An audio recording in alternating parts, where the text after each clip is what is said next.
But it's okay. Waktu itu aku kuliah di IT, semester kedua berakhir aku pindah jurusan ke dunia baru, yaitu DKV. But this session is not about DKV, so don't worry. Terus aku kuliah di DKV sampai lulus. Syukurlah lulusnya tepat waktu, meskipun waktu sidang akhir diancam sama kajurnya. Saya nggak tahu kamu ini bisa lulus atau enggak, guys. But here we are. But then ada sebuah tahun di mana terjadi banyak perubahan fundamental terhadap mindsetku. Dan kehidupanku setelahnya itu berubah banget. So, waktu itu aku somehow diberangkatkan ke Korea untuk jadi pertukaran pelajar. Dan di situ ya seharusnya memang aku belajar tentang desain ya. Tapi waktu di sana aku menemukan sebuah dunia baru. Aku masuk ke museum, I really love museum and art gallery. Aku masuk ke beberapa museum dan art gallery, kepalaku rasanya kayak pecah. Aku melihat banyak hal-hal baru di situ, dan aku nggak tahu itu apa. Pokoknya aku masuk ke sebuah ruangan, ruangannya gelap, tapi begitu aku masuk, ada sebuah pergerakan dan sebuah realita tersendiri di dalam ruangan itu. Dan itu akhirnya aku duduk di ruangan itu, like 1 jam kurang lebih, duduk sendirian kayak apa ya, bahasa Jawanya itu kayak orang ngaplo gitu. Untung nggak kerasukan. But then aku waktu itu di kampus, aku melihat, wih gila, aku ketemu sesuatu kayak gini. Itu namanya apa sih? And then aku dikasih tahu sama seorang profesor di Korea dulu, namanya Profesor Lee Byung-Kook. Dia ngomong, oh itu namanya interactive design. Oh, ternyata ada namanya ya, interactive design. Terus ya aku minta dijelaskan sama dia, gimana sih interactive design itu? Terus karena dia orangnya sibuk, jadi dia minta aku datang ke labnya, biarkan mahasiswanya yang menjelaskan lebih lanjut. So di situ aku akhirnya belajar sesuatu bahwa ada yang namanya interaction design. Dan setelah itu aku kayak datang ke profesornya, aku ngomong, Prof, aku tahu aku bukan anak IT, aku desain. Yes, I was IT, tapi aku pretty failed that time, but I really want to learn this stuff. So, like, can I join your lab? Dan surprisingly sama profesornya diiyakan.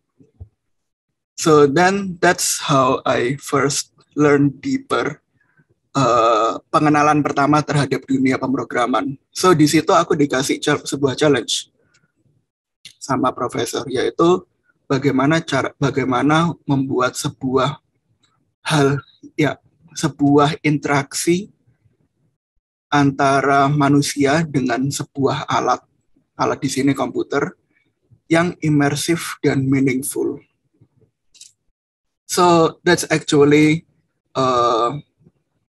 interactive design is. Jadi membuat sebuah interaksi dengan komputer yang meaningful dan imersif.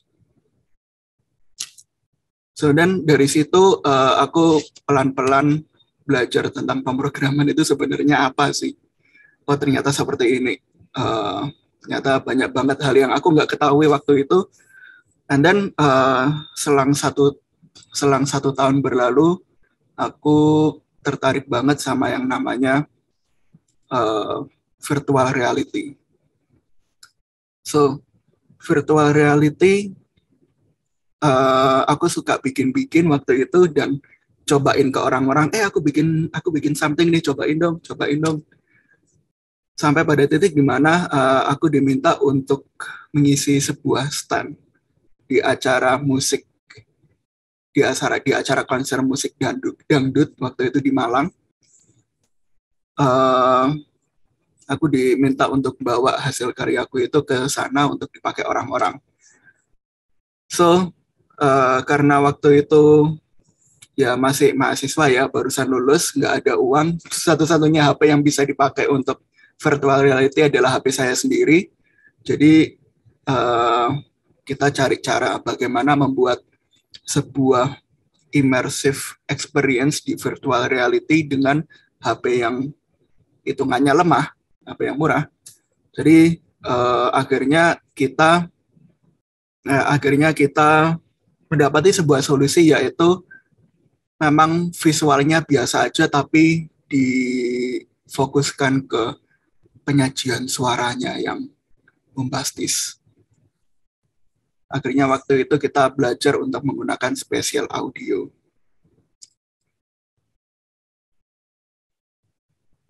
Nah, hal terakhir yang aku lakukan sama profesor itu adalah membuat sebuah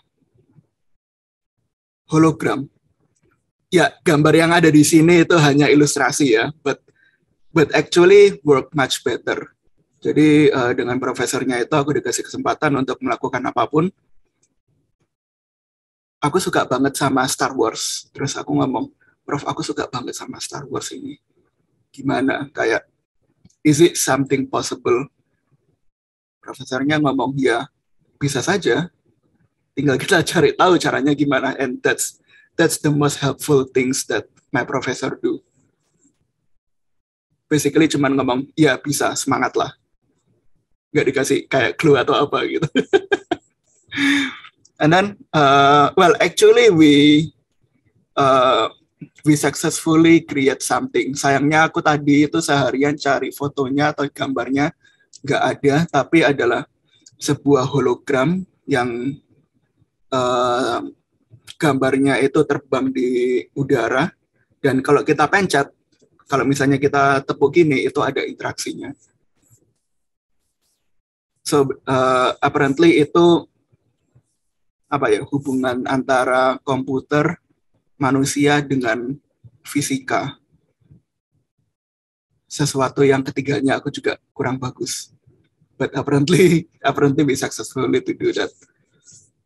So di sini challenge-nya adalah membuat sebuah interaksi dengan suspended hologram. Jadi memang kayak terbang di situ, tapi warnanya lebih tajam, dan kita bisa melakukan interaksi dan mendapatkan feedback langsung.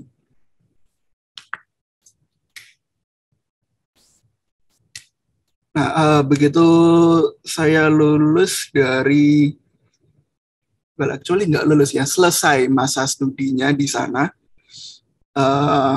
aku sempat keliling ke Asia Tenggara, dan akhirnya jatuhlah ke sebuah negara yang sangat kecil sekali, namanya Singapura. Dan di situ karena dia ngelihat, oh ternyata kamu bisa bikin ini sebelumnya ya, hologram itu. Terus aku diminta untuk membuat hologram experience yang high definition untuk British Petroleum. Jadi, well, challenge-nya ini technical banget sih. Kayak animasinya sebenarnya sederhana, tapi bagaimana kita bisa, tantangannya itu bagaimana kita bisa memutar video dengan resolusi 8K, HD, 2 kalinya HD 2K, 2 kalinya 2K itu 4K, 2 kalinya lagi 4K itu 8K, 2 atau 4 kalinya lagi itu 8K. Jadi komputer biasa itu nggak bisa dijalankan, akhirnya kita bikin ini sistem sendiri. Bagaimana 15 video itu dijalankan bareng-bareng dan ditampilkan di sini. Dan ini kayak suspended di air gitu.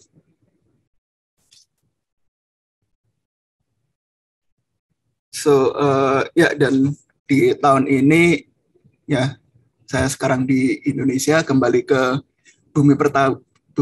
bumi pertiwi. Aku sekarang di Indonesia, kembali ke Surabaya, bekerja bersama Developer Academy. Jadi seorang full touch a full-fledged developer. Tapi apparently skill-skill yang aku dapatkan dari desain, yang meskipun nilainya nggak bagus-bagus amat ya, yang penting lulus, masih bisa berguna. Dan selain itu, di saat yang sama, sekarang aku juga kerja di kantor yang lama di Singapura, tapi lebih ke development sekarang, dan menjadi sebuah problem solver untuk klien-kliennya di perusahaan itu. Dan yang terakhir di Thailand, software juga. But anyway, meskipun sekarang kerja exclusively di software development, especially di Apple Technologies dan web development, aku masih masih belajar hal-hal baru juga di software developer, di software development. Selain itu juga aku suka ngajar juga, suka sharing juga. I'm an educator at heart, so helping to shape the learning identity di Indonesia, utamanya di Apple Developer Surabaya ini, kalau sudah mulai masuk ke global stage, which is sekarang. Jadi membantu men-set up learning identity-nya kita. But anyway, sorry kelamaan. Disclaimer sebelum aku masuk ke topik utama pembicaraan kita kali ini. Yang aku share di sini adalah apa yang aku experience selama beberapa tahun ini ya. So, kalau misalnya kalian tahu something new yang mungkin aku belum pernah tahu, feel free to share juga.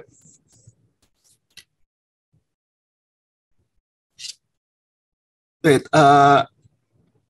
hubungannya apa sih tadi aku cerita banyak hal. Hubungannya apa sih sebenarnya dengan sistem analis ini?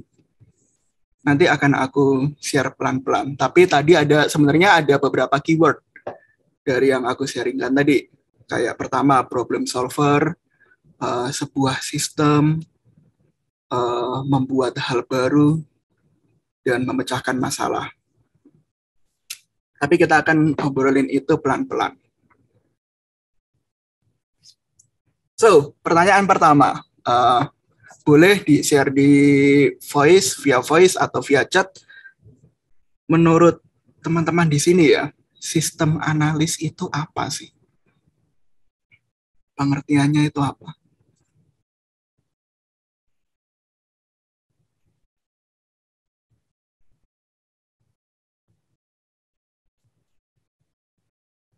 Ada yang mau sharing sebelumnya?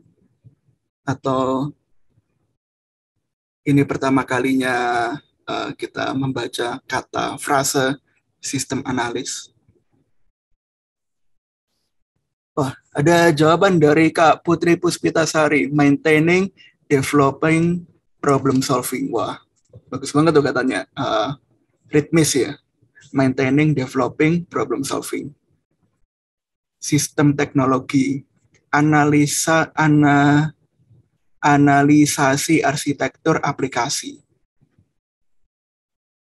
Menarik. Tapi kalau kita lihat definisinya ya, sebenarnya sistem analis ini apa sih? Sistem analis adalah seorang IT profesional yang bekerja di high level dalam sebuah organisasi untuk memastikan bahwa sistem atau infrastruktur dan sistem komputernya itu bekerja seefisien dan seefektif mungkin.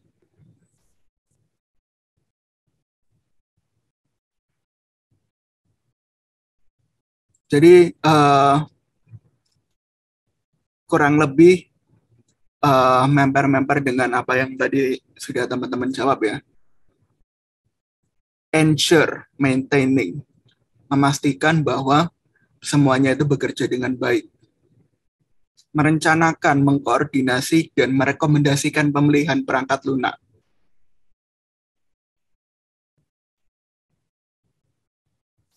But, above all, analyst is a problem solver. He or she is a person who views the analysis of a problem as a challenge and who enjoys devising workable solution. Tadi di ceritaku sebelumnya, dari setiap gambar aku juga sudah sharing challenge-nya atau masalahnya di gambar ini waktu mengerjakan ini itu apa.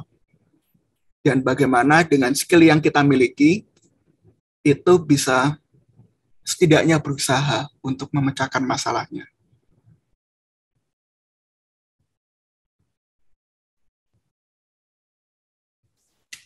So, yeah, as a system analyst, we are a problem solver.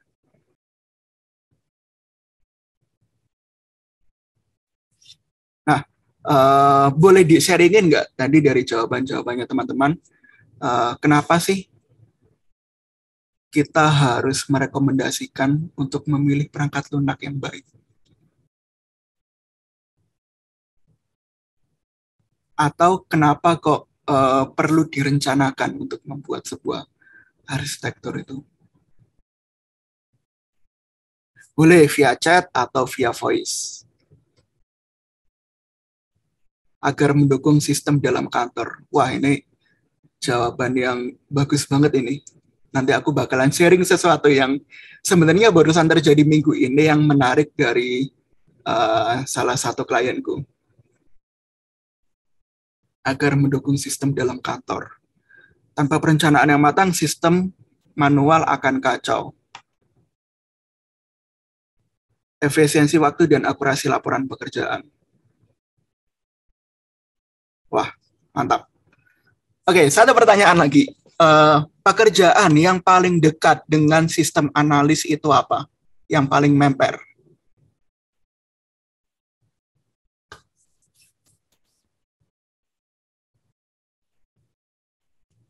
Programmer, IT support. Oke, akuntansi perbankan.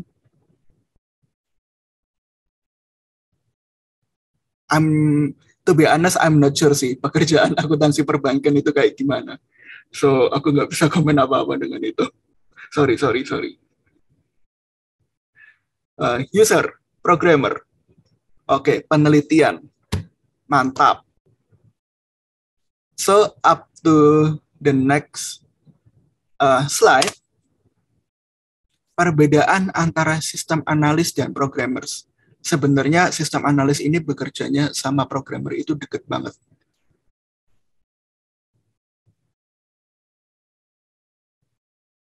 Nah,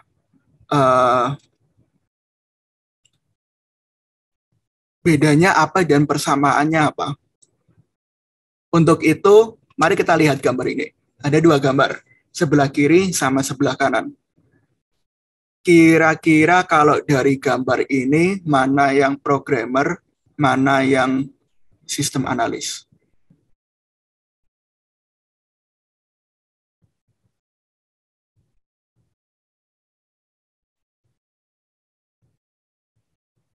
Kiri sistem analis, kanan programmer. Oke, kenapa? Kenapa yang kiri sistem analis, yang kanan programmer?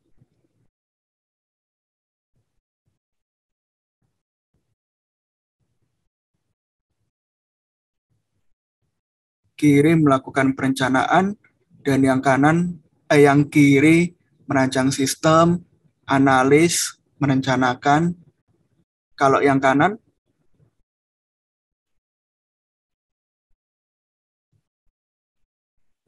melaksanakannya ya. Tapi, well, kalau arsitek kerja sendirian, rumahnya nggak jadi-jadi, ya kan? Kalau langsung dibikin tanpa ada perancangan, sesuai dengan yang tadi teman-teman sharingin, akhirnya proyeknya jadi kacau, produknya jadi kacau. Ya kan? So, dua jenis pekerjaan ini tuh saling membutuhkan satu sama lain. Bagaimana kalau dengan yang ini? Kayaknya di sini clue-ku terlalu gampang ya. Sama-sama nulis. Aku baru sadar.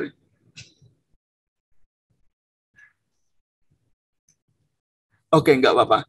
Kira-kira kalau yang sebelah kiri itu sistem analis, dia lagi bikin apa di restoran? Ini kita membayangkan kita punya restoran ya. Kira-kira kalau di dalam sebuah restoran, sistem analis itu jadi apanya? Membuat resep, resep baru. Kalau yang kanan langsung masaknya ya. Kalau yang bikin resep sendiri, nggak ada yang masakin, nggak jadi restoran. Jadinya buka forum. Cuman sharing resep makanan aja.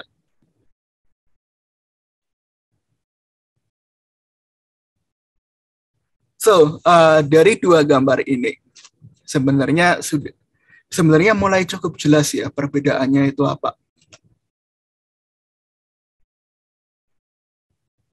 Sistem analis itu yang responsible for the whole system instead of computer program. Kalau programmers atau developer, meskipun sebenarnya agak beda ya programmer sama developer ya, tapi programmers itu responsibility-nya adalah membangun software-nya aja. Kayak tadi ada orang masak, yang pegang panci, yang pegang wajan, itu programmers-nya. Kalau yang pegang merencanakan, oke, kita mau masak bakso, baksonya segede ini, bahannya dari daging cincang ayam dicampur sama sapi. Yang merencanakannya itu sistem analisnya. Dan yang kedua, apa yang mereka perlu ketahui untuk membantu dalam pekerjaannya? Untuk sistem analis itu mereka harus punya pengetahuan yang kuat terhadap sebuah sistem. Bukan cuma tools-nya aja, tapi bagaimana tools itu dipakai dan field dari tools-nya tadi.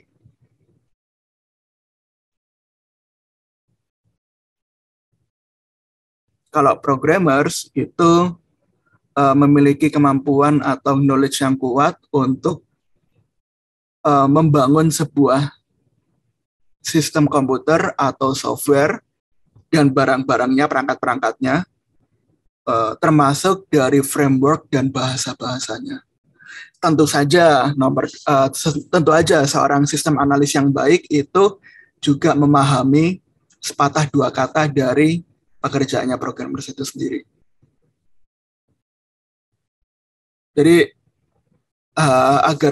agar seorang sistem analis bisa bekerja lebih efisien, itu dia harus tahu juga software mana yang perlu digunakan atau framework mana yang perlu digunakan. Teman-teman di sini tahu kata framework kan ya? Kayak Bootstrap atau kayak Core ML, Laravel, yes. Jadi seorang sistem analis itu tahu kenapa sebuah website ini membutuhkan Laravel, misalnya seperti itu.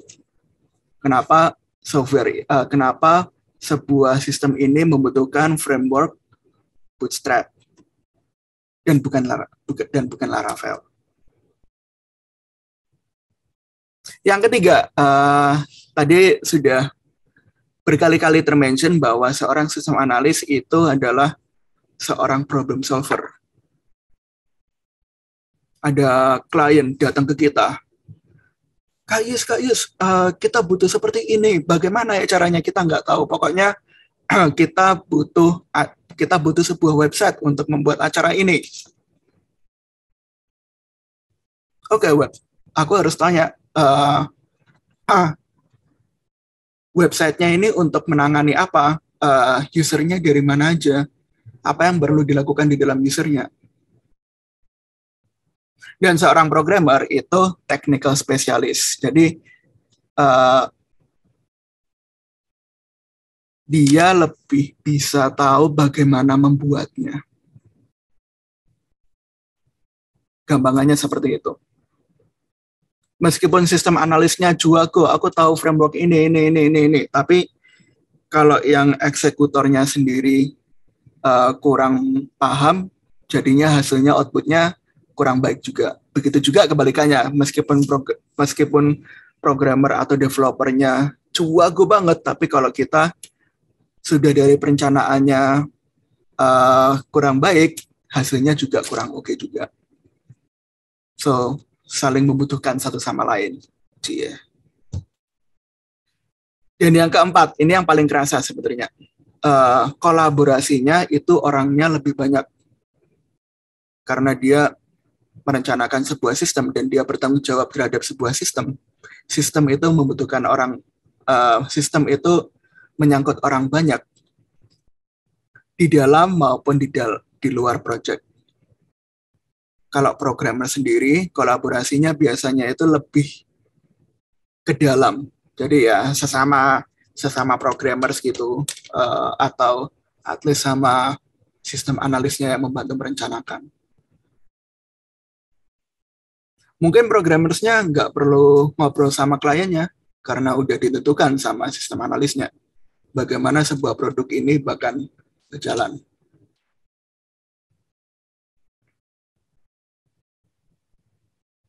So, karena kita ini sesinya mengenai sistem analis, dan mungkin beberapa dari teman-teman di sini tertarik untuk menjadi seorang sistem analis. Pertanyaannya adalah, what do I need to prepare? Apa yang perlu aku siapkan untuk menjadi seorang sistem analis? Well, knowledge, bidang ilmu itu luas banget. Kayak universe. Itu semua ilmu yang ada di dunia ini yang belum kita ketahui juga. The donut of the knowledge ini adalah semua ilmu yang diketahui dan dipelajari oleh umat manusia. Yang kita pelajari itu yang mana sih? Kita masuk ke tengah agak ke kiri. Yang ini. Jadi masuk ke computer science. Kita bakalan banyak belajar mengenai computer science di sini. Meskipun nggak sebanyak developer atau programmer ya. Tapi kita perlu mengetahui itu karena pekerjaan kita itu akan sangat penting terhadap developer.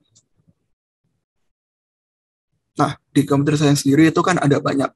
Dan kita sebagai manusia cuma punya 24 jam, ya dikurangi 8 jam per hari buat tidur cantik itu 8 jam, akhirnya kita cuma punya waktu 16 jam. Nggak mungkin bisa belajar semuanya ini. Jadi apa yang biasanya bakalan dipelajari sama seorang sistem analis? Dari ini kira-kira yang mana?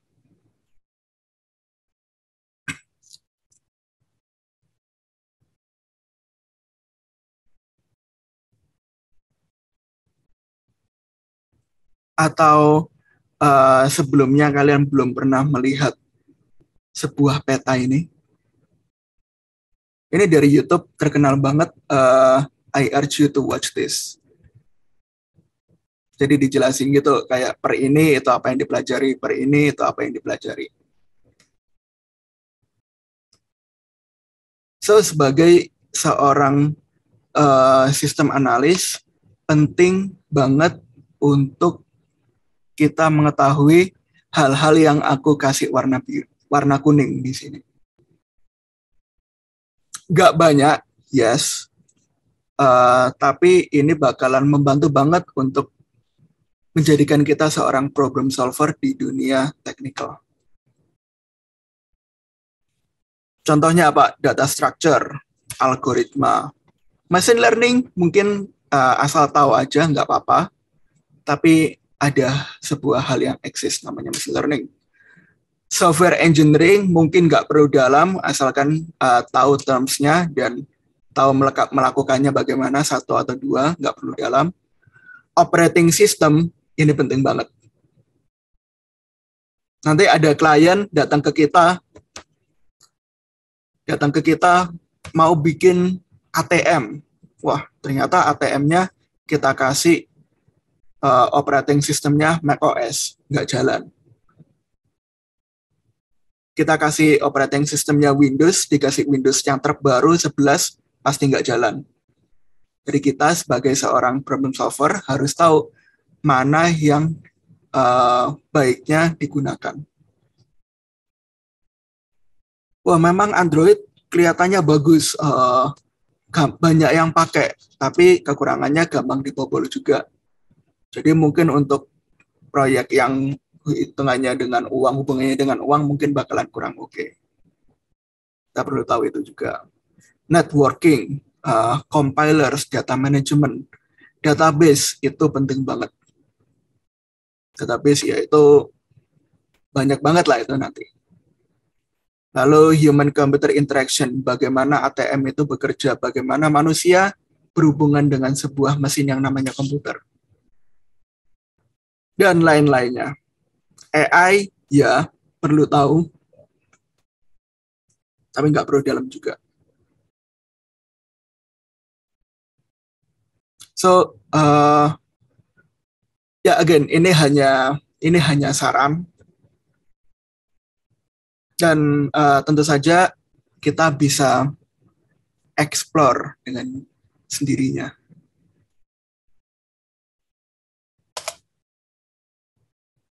So, sebagai seorang sistem analis, apa yang bakalan kita lakukan? Sebelum masuk ke sistem analis, kita pakai pemisalan. Misalnya nih, kita mau bikin pecel. Pecel bahasa Inggrisnya apa sih? Peanut salad. Well, pecel is pecel. Kira-kira pecel, bahannya apa aja?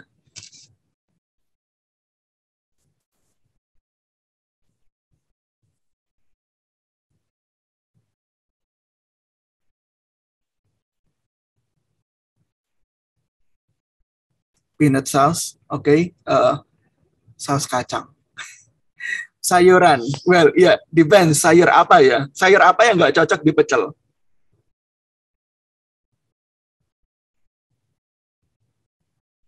I'm not sure actually. Pare nggak cocok. Terong nggak cocok. Paprika termasuk sayur atau buah. Tapi paprika kalau dimasukin pecel kayaknya kurang oke ya. Nanas kurang oke. Kangkung masih bisa. Oke, dari pembicaraan singkat kita ini, kita udah bisa ngelihat pecel itu ada bahan-bahan yang oke, ada bahan-bahan yang nggak oke. Ya kan, ada kangkung, tadi brokoli masih oke, cingur bisa,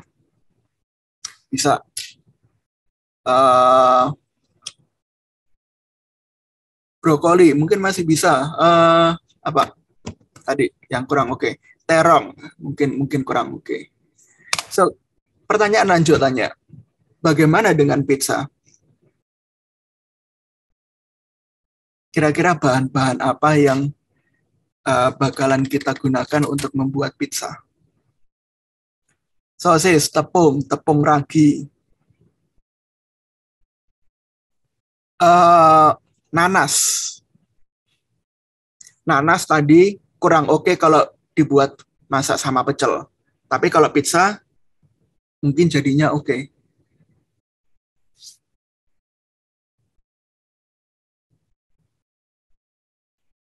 Atau apa? Terong. Terong mungkin di pecel kurang oke. Di pizza mungkin kurang oke juga, tapi apparently di Korea itu lumayan terkenal pizza pakai terong. Bisa bayangin nggak sih? Makan pizza, ternyata toppingnya terong. Mungkin cocok, mungkin enggak, tergantung negaranya. So, paprika, keju, saus tomat. Yes, paprika nggak cocok di pecel, tapi cocoknya di pizza. Not okay, bayam, seledri. Oh, that's a good one. Thank you very much. Okay, so actually, what's the point of talking pecel sama pizza?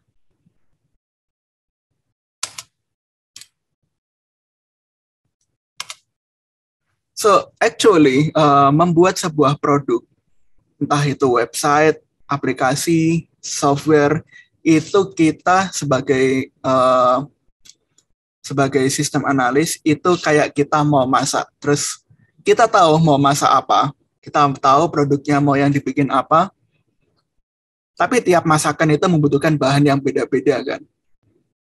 Ya, oke, kita mau masak pecel. Kita mau masak pecel, nggak mungkin juga kita beli nanas atau paprika. Kurang oke jadinya. Jadi kita itu kayak datang ke sebuah supermarket, kita tahu mau masak apa, rasanya gimana, makanannya yang mau dimasak apa, dan kita cari-cari bahannya. Oke, aku mau beli paprika, aku mau beri bayam sama mentimun. Aku butuh cabai karena aku mau masak pecel, misalnya. So, ini kalau kita masak atau kita koki, bagaimana dengan teks sendiri? Well, imagine looking at this, terus kita harus memilih mana yang cocok dengan produknya kita atau solusinya kita. Yes, mungkin kita nggak perlu tahu bagaimana menggunakan Node.js atau HTML5 atau Oracle Database, tapi kita tahu, at least kita tahu itu perlu apa dan bekerjanya untuk apa. So, as a system analyst, kita akan menganalisa sebuah sistem yang mau dibuatkan atau diperbaiki dengan menggunakan tech stack tertentu. Dan sayangnya ini tuh hanya sebagian kecilnya. Sebagian yang sedikit lebih besar itu seperti ini. Mataku. Banyak. Dan mungkin bahkan service yang sama itu bisa berbeda di negara yang berbeda juga. So, yes. Dan bahkan jujur aku sendiri nggak tahu like 70% dari ini. But that's okay. Kita sebagai sistem analis itu at least tahu atau familiar dengan beberapa operating system, hardware, atau programming language. Kita cuma tahu familiar, nggak apa-apa. Untuk apa? Biar kita bisa at least tahu starting point-nya developer nanti kerjanya kayak gimana. Ya, again ya, aku nggak tahu ini pakainya apa yang Socrata. Jujur aku nggak tahu sama sekali Socrata itu apa dan aku baru melihat dan membaca pertama kali ini sekarang. Apparently itu untuk industri government, which is aku nggak pernah pegang. But which is okay, nanti selama perjalanan pencarian ini, kita bakalan tahu lebih banyak kok. Pelan-pelan. Mungkin teman-teman di sini banyak yang tahu Laravel itu kayak gimana, tapi nggak semua website perlu Laravel. Ya nggak sih? Aku udah beberapa tahun ngerjain website di Singapura, not even once dari projectnya kita pakai Laravel. Kenapa? Well, kita tahu alasannya dong. Kita harus tahu juga.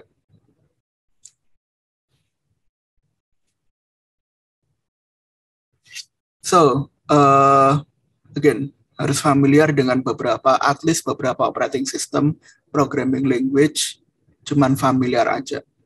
Nggak apa-apa.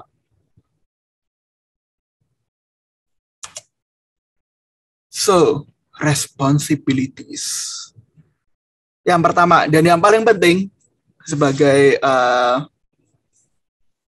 sistem analis, itu untuk mengkomunikasikan antara customer, stakeholder, dan orang-orang yang bekerja. Jadi, apa ya? Jadi, juru kunci. Jadi ada klien, ada customer punya requirement-nya seperti ini, kita harus pelajarin requirement-nya ini kayak gimana sih. Oh, ternyata website-nya perlu seperti ini. Dan kita bisa membahasakannya menjadi sebuah technical specification yang akan digunakan dan di-develop oleh developernya. Kita, entah itu developernya orang lain atau kita sendiri yang bikin. Which is, itu masuk ke nomor 2. Kita perlu menginteraksi dan mengkoordinate developer dan implementers. Implementers itu yang mengimplementasi solusinya kita.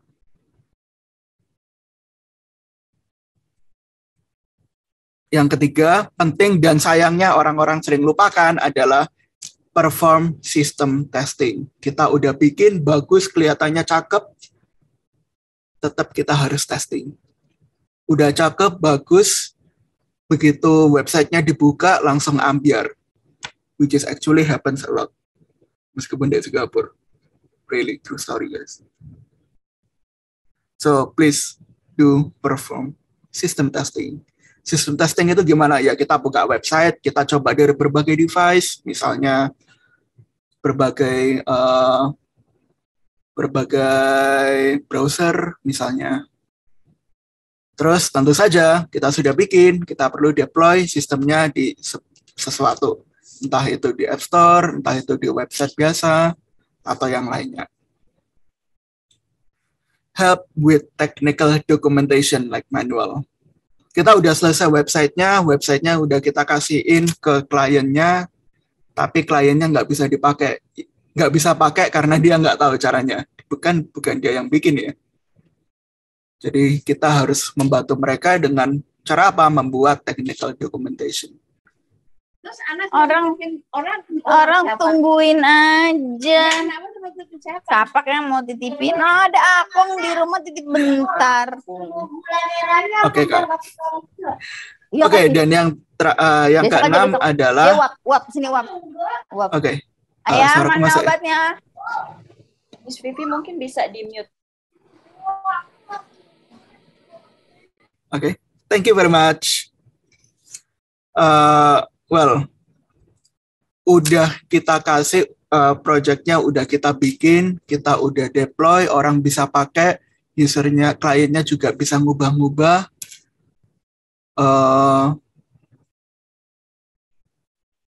Tentu aja kita harus assess atau kita perlu reflect project-nya kita kemarin gimana. Bagus atau enggak, apa yang kita bisa improve dari itu. Kenapa? Biar untuk next project-nya kita bisa bekerja lebih efisien lagi, lebih cepat. Seperti itu. Well, again, mungkin aku bisa cerita sedikit kenapa kok responsibilities-nya ini penting. Jadi, aku waktu itu ada sebuah klien dari UN Singapura, ada sebuah komunitas namanya Global Compact Network Singapore. I have no idea itu kayak gimana sebenarnya. But it's there. Mereka datang, Kak Is, kita mau ada event untuk kemarin sebenarnya eventnya. Actually kemarin dan hari ini. Websitenya itu udah beres, udah kelihatan gitu, kelihatan bentuk. Tapi dia tanya, aku nggak yakin websitenya ini bisa kuat atau enggak. Aku ngomong, ya udah oke, kita coba lihat dulu dalamnya. Well, apparently websitenya itu muncul ada, tapi dalamnya itu kacau, like very very kacau. Kayak aku sampai speechless waktu itu dan akhirnya ngomong, well, ini tidak terlihat bagus.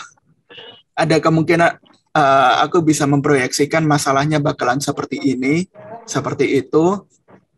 Jadi kalian gimana keputusannya? Mau gimana? Akhirnya akhirnya mereka ngebuang websitenya mereka yang udah mereka bayar dan mereka bikin bikin ulang dari awal.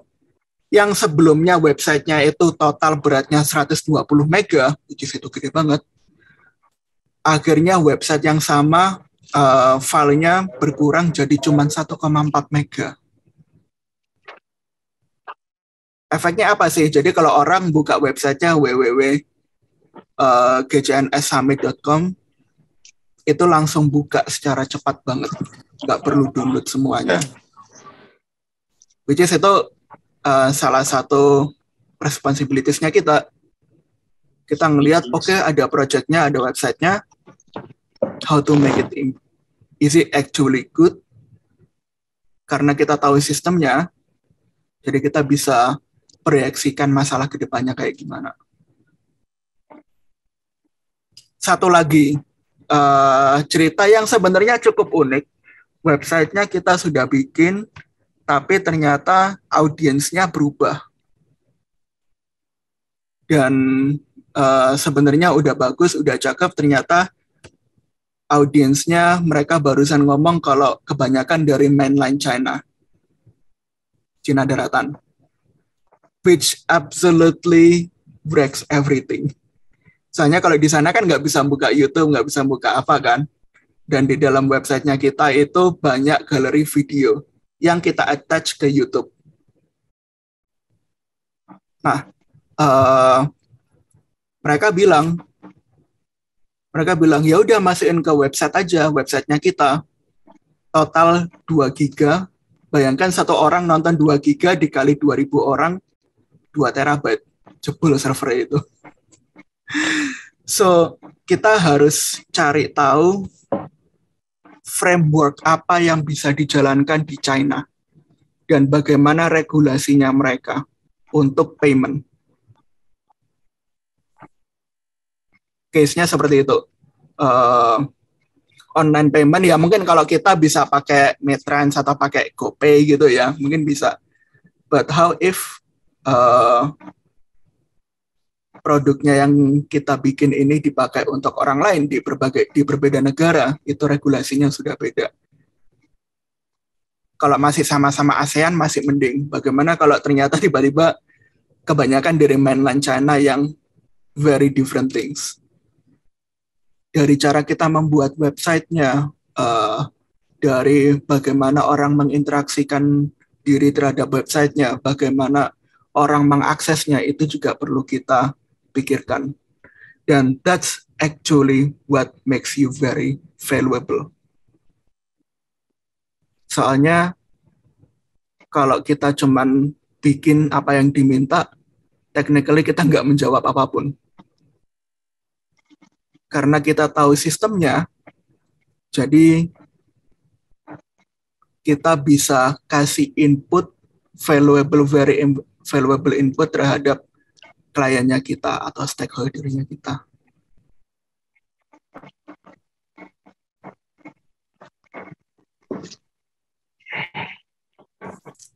Well, ya itu 1 atau 2 story ya dari apa yang ada. Well, actually terjadi di 3 bulan ini, so it's quite fast. So kayak yang tadi aku ceritakan, as a system analyst, kita lebih tadi teman-teman di sini juga udah sharing bahwa yang lebih merencanakan. Dari cerita sebelumnya aku sharingkan juga tentang proyeksi masalah yang ada di depan, which is itu penting banget. Mungkin aku memang bukan programmer yang handal. Again, I was failed in IT school. Bahkan aku sekarang programming sendiri juga banyak hal yang aku cukup ketinggalan karena aku nggak punya ilmunya. Karena belajar DKV, at least kita tahu proyeksinya gimana dan masalahnya apa. And getting familiar.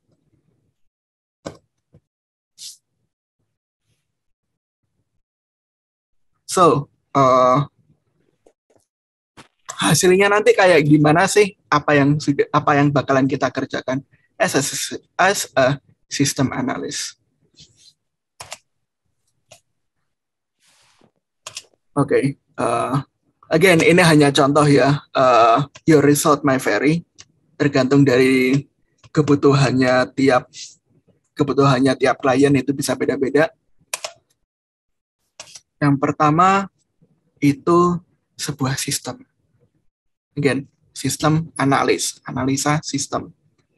Kita melihat sebuah produk, kita melihat sebuah sistem, kliennya minta, aku kepengen sebuah aplikasi yang bisa orang beli, numpang beli sayur.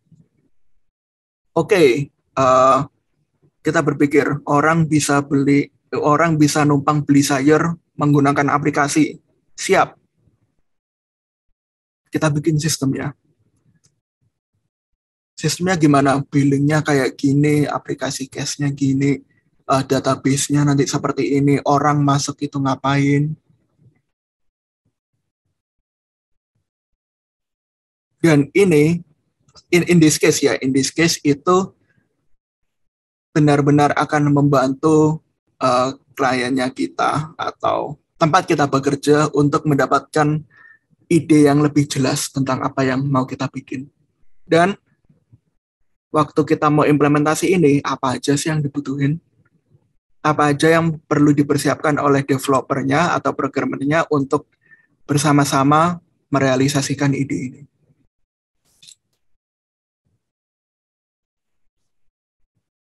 Dan yang kedua, this is not 100% sistem analis. Ini ada hubungannya nanti sama project manajemennya juga. Tapi karena kita harus ngerumpi sama stakeholdernya, sama kliennya kita juga harus tahu kapan aplikasi ini jadi, kapan hal yang mau kita buat ini jadi. Ternyata, oh ya idenya bagus banget, kita mau bikin. Ternyata butuh waktu berapa? 10 tahun buat bikin. Ya, nggak balik modal ya. Anak kita udah SD, proyeknya belum selesai.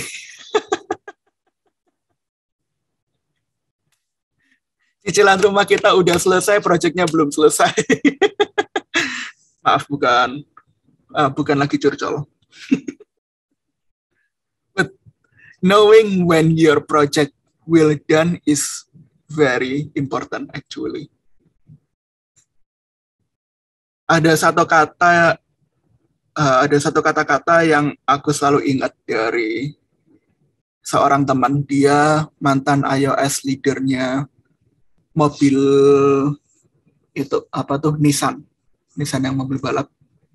Dia ngomong, kalau kita kerja di tech itu kita always dealing with uncertainty.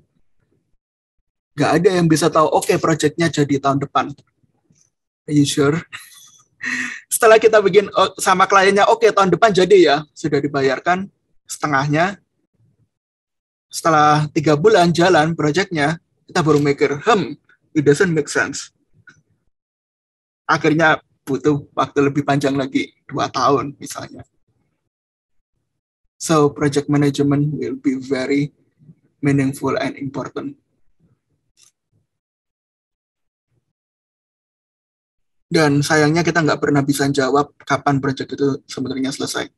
Bahkan di beberapa mindset ya, itu ada kata-kata mutiara bahwa product development never finish.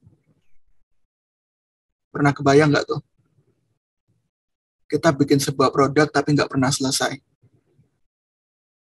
Dan actually it's around us. Facebook misalnya.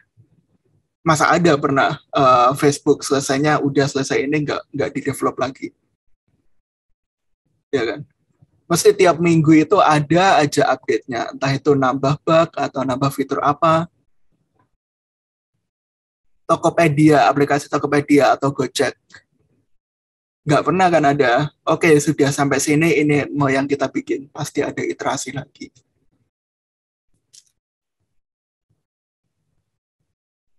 But again, above all, kita itu seorang problem solver. Seseorang membutuhkan solusi dengan masalahnya mereka ini, kita berpikir dan karena kita mengetahui apa yang ada dan opsinya apa aja, kita bisa membuat perencanaan untuk proyeknya membutuhkan apa dan bagaimana solusinya kita itu menjawab masalahnya orang lain.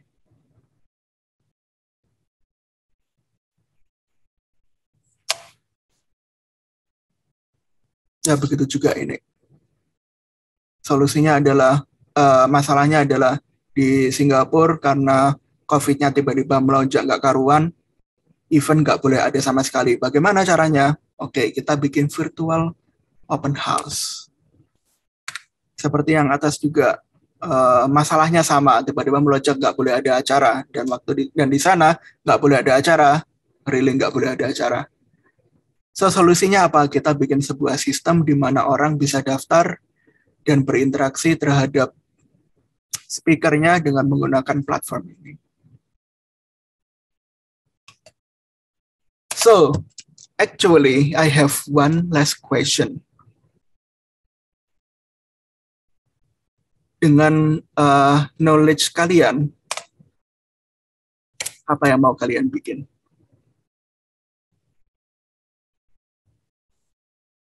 And that's it sih. Thank you very much.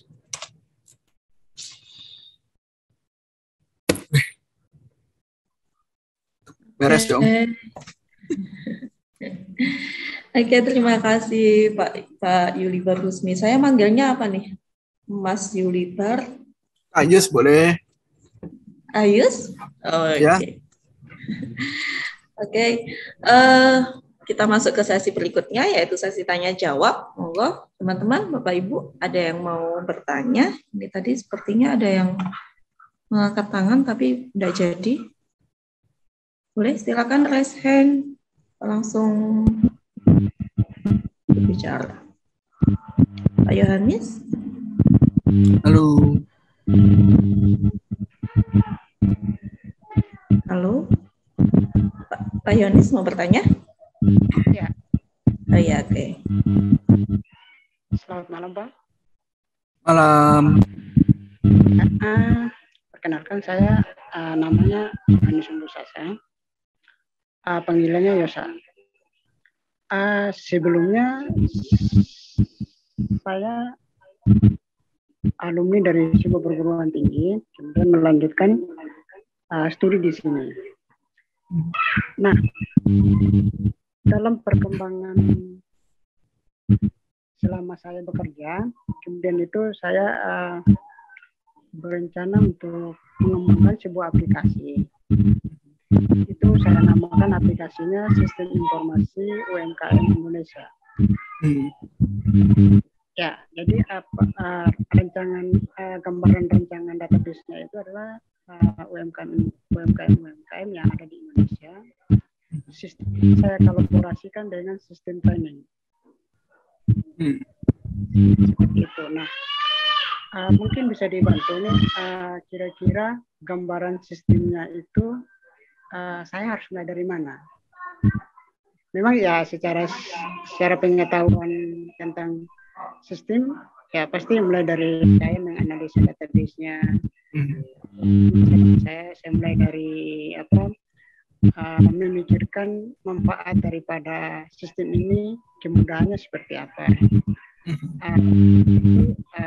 Kira-kira yang terkait dengan database itu menurut perkembangan sekarang itu mana yang paling cocok saya gunakan? Ya, misalnya JavaScript, Oracle, MySQL, seperti itu, Pak. Mungkin bisa. Oke. Terima kasih Pak Yosa ya tadi. Oke. Well, where do I start? Kalau aku ya, biasanya aku bakalan mulai bukan dari sistemnya dulu. Aku bakalan fokus bagaimana solusiku ini tadi itu bisa menjawab masalah utamanya. Otherwise, orang bakalan bingung juga kenapa kok seseorang pakai produknya Pak Yosa tadi. Yes, memang kita sebagai sama-sama developer ya itu biasanya pasti langsung kayak keburu ayo bikin ya kan, kayak oke, aku punya ide seperti ini, ayo kita langsung bikin. But the most important thing is bagaimana solusinya kita itu menjawab dari masalahnya utama dari apa yang ada. Otherwise, kita udah spend waktu ribuan jam untuk membangun itu, tapi ternyata bukan itu yang dicari. Nggak perlu sesuatu yang baru. Nggak perlu sesuatu yang baru. Contohnya kayak Facebook ada, tapi ternyata Twitter juga ada. Dan sama-sama populernya kan. Dan kalau kita lihat Twitter sama Facebook lebih rumit mana, lebih besar mana aplikasinya. Facebook bisa apa aja. Twitter cuman bisa nge-tweet 140 karakter, selesai. Tapi ternyata itu menjawab masalah utamanya Facebook. Yang terlalu rumit udah. Orang cuman kepengen bercuap, selesai. That's actually the hardest part-nya. Implementasinya sendiri sebenarnya case by case. Kebetulan 2 minggu yang lalu aku ikut sebuah kelas punyanya AWS tentang database, dan itu pun ternyata database masih jauh lebih banyak dari apa yang kita bayangkan sebelumnya. Ada yang tentang cold data, hot data, ada yang warm data seperti apa. Bahkan kalau compliance-nya gimana, compliance itu security-nya gimana. Terutama untuk data-data yang vital seperti data perusahaan. Kita perlu tahu juga data apa yang kita butuhkan, data apa yang kita minta. Otherwise, kalau ternyata kita minta semuanya, orang bakalan redundant pakai kayak, wih ternyata dataku kok banyak dipakai semua. Ini mau diapakan nih dataku? Karena ya tentu saja hacker yang maling itu selalu lebih pintar daripada polisinya. Takutnya, ya semoga tidak, itu datanya kita kebobolan dan data-data vitalnya perusahaan, entah itu UMKM atau perusahaan apapun, itu kebobolan dan masuk ke tangan tidak bertanggung jawab. So, one tips is try to make it simple. Nggak perlu kita bikin sebuah alat untuk mengobati segala masalah, satu masalah aja.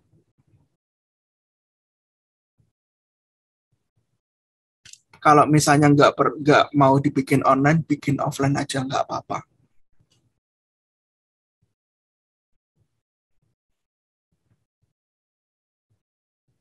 So, ya semoga menjawab, Kak.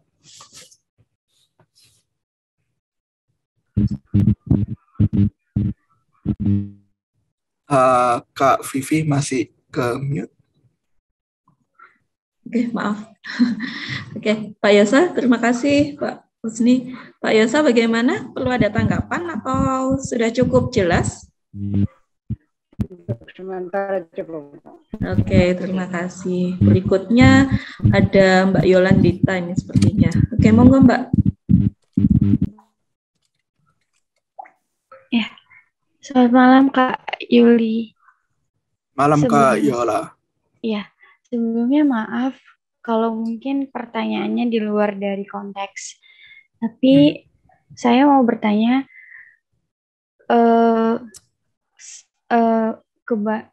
sebagian besar kayak anak muda itu seperti saya contohnya itu masih untuk langkah awal tuh terkadang masih bingung untuk ambil salah satu fokus gitu. Contoh,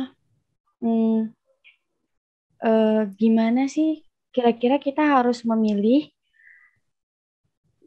satu fokus yang mau kita ambil itu menurut apa yang kita sukai dan kita sudah tahu garis besarnya, ataukah baik juga kalau kita mencoba untuk mencari tahu apa yang sebelumnya kita belum tahu sama sekali. Jadi mana yang lebih baik untuk kita ambil dan kita dalami, kira-kira begitu. Terima kasih. Actually, that's a very interesting question. Thank you very much. Yes. Kalau misalnya aku nggak cerita slide-slide di awal itu, apakah kalian akan tahu kalau aku lulusan desain? I think no. I think menurutku ya, again, ini menurutku ya, kita ambil apa yang kita suka dulu. Kenapa kok apa yang kita suka? Pernah nggak sih jatuh hati sama seseorang? Yes. Pernah PDKT? Yes. Waktu PDKT apa yang kita lakukan terhadap orang itu? Pasti mencari tahu lebih dalam. Same thing actually. Kalau kita sudah engage, kalau kita udah suka, kita bakalan ngejar terus. Kita coba cari tahu lebih dalam. Kita kepengen tahu dia itu bisa apa, dia itu sukanya apa. Dan nanti biasanya kita bakalan bisa dapat ilham-ilham sendiri. Oke, thank you, Kak. Dan one pro tips is never afraid to make mistakes. Mungkin kita suka dengan dia itu adalah kesalahan terindah. Maaf. But that's actually happen in relationship and in real life sih.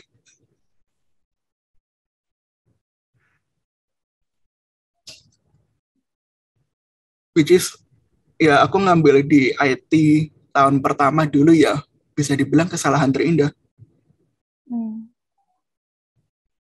Yes, I was fail waktu itu. Tapi in the end, ya tetap bisa. Entah itu life experiences, atau entah itu memang wes dalane,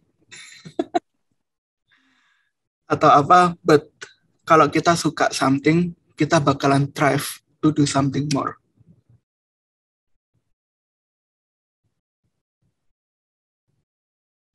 Well ya, aku harap menjawab ya. Oke, terima kasih.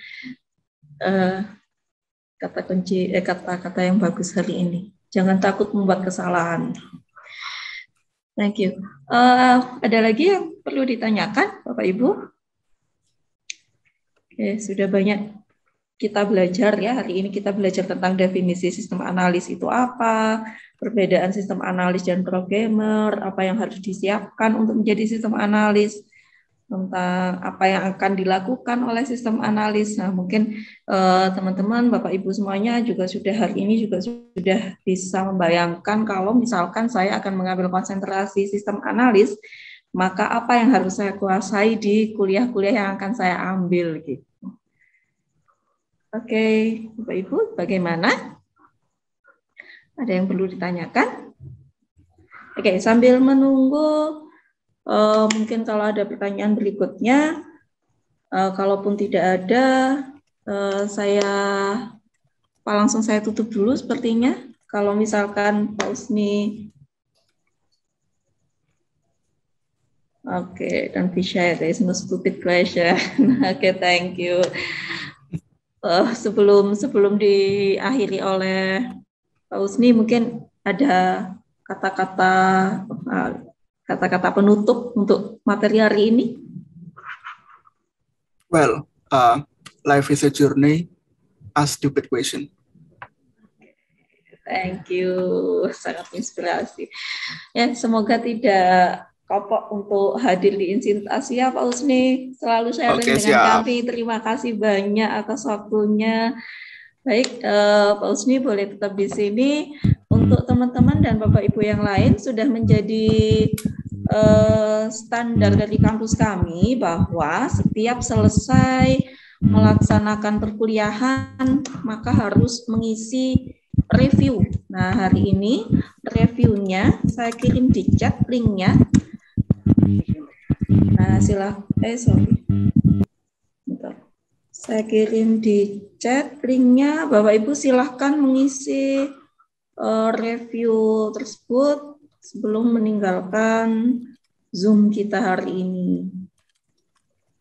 Dan akhirnya selesai juga agenda pengenalan TI, 3 agenda kita, dan kita akan mulai kuliah mulai dari hari Senin tanggal 1 November.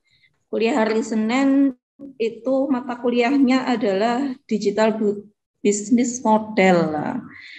Mungkin Bapak Ibu dan teman-teman semuanya yang baru bergabung dan ketika tanggal 18 Oktober ketika pengarahan tentang teknis perkuliahan belum sempat ikut, boleh lihat rekamannya atau nanti di hari Senin kami juga akan sedikit mengulang kembali tentang teknis perkuliahan yang akan kita di selama 3,5 tahun di teknik informatika ini.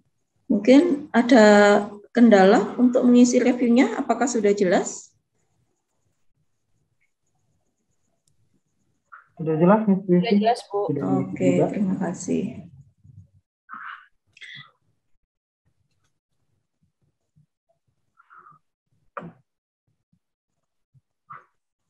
Oke, untuk review hari ini sengaja kami menggunakan Google Form agar ketika Zoom ini ditutup, mungkin karena sudah tidak ada pertanyaan lagi, masih tetap bisa diisi. Jadi sampai nanti, sampai besok masih bisa tetap diisi. Jadi untuk hari ini adalah review tentang materi kita yaitu sistem analis. Nah, setiap perkuliahan pun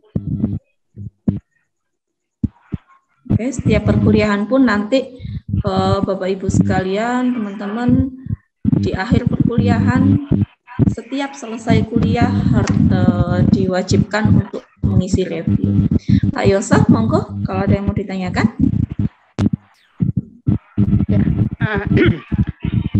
Terima kasih. Sebuah permintaan saja. Hari Senin itu tanggal 1 November kan udah mulai perkuliahan. Mungkin nanti dalam waktu dekat kita bisa di-share mata kuliahnya per jurusan yang diambil. Hari ini kan analisis sistem. Yang sebelumnya kan digital marketing. Mungkin nanti bisa di-share mata kuliahnya biar kita tahu hari-hari apa saja gitu.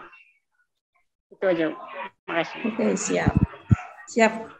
Hari Senin akan segera kami share juga. Jadi di awal sebelum kuliah tentang digital business model, sekali lagi kami akan mengulang kembali sedikit teknis dan akan meng-share perkuliahan apa aja yang diambil pada semester ini. Gitu. Pada periode 1 apa, periode 2 apa, yang menggunakan live Zoom meeting apa, yang menggunakan di-learning apa, nanti akan dijelaskan di hari Senin.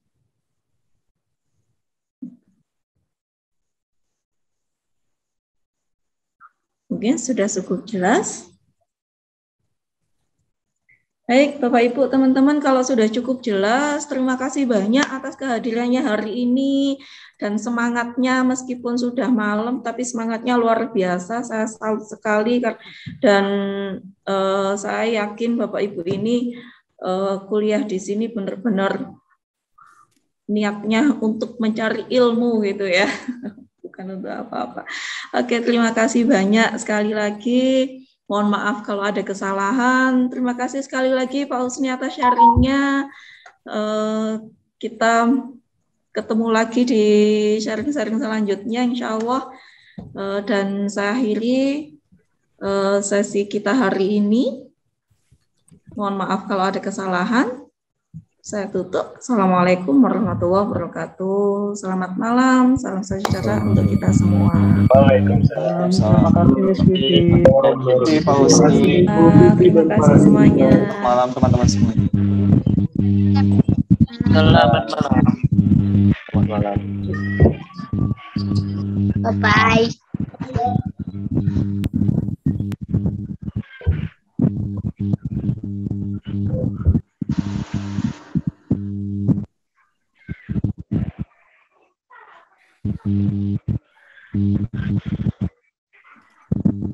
Thank you.